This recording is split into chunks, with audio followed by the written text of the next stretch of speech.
বরং বিএনপি সংসদে বক্তব্য দেওয়ার সুযোগ দিয়ে সংসদকে কলুষিত করেছেন, জাতিকে অপমান করেছেন। সামাজিক যোগাযোগ মাধ্যম নিয়ে এখানে কোনো প্রশ্ন জবাব দেওয়ার প্রয়োজন নেই। জাতীয় সংসদে সেদিন কি হয়েছে আপনারা সব দেখেছেন।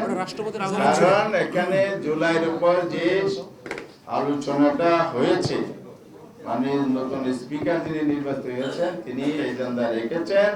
সেই আলোচনায় বলা হয়েছে স্বৈরাচারের কোনো দোষর কেন এখানে বক্তৃতা না আসে এবং এই বক্তব্য সংশোধন কলুষিত না করে, এটা স্পষ্ট করে এখানে দাবি করার পরও ওনারা এটা মানেন নাই।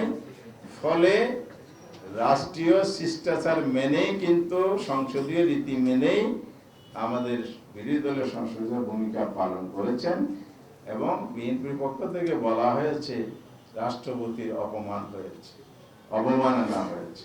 আমরা স্পষ্ট করে বলতে চাই, আমরা রাষ্ট্রপতিকে অবমাননা করি নাই। আমরা স্বৈরাচারের দোষরকে বরং বিএনপি সংসদে বক্তব্য দেওয়ার সুযোগ দিয়ে সংসদকে কলুষিত করেছেন, জাতিকে অপমান করেছেন।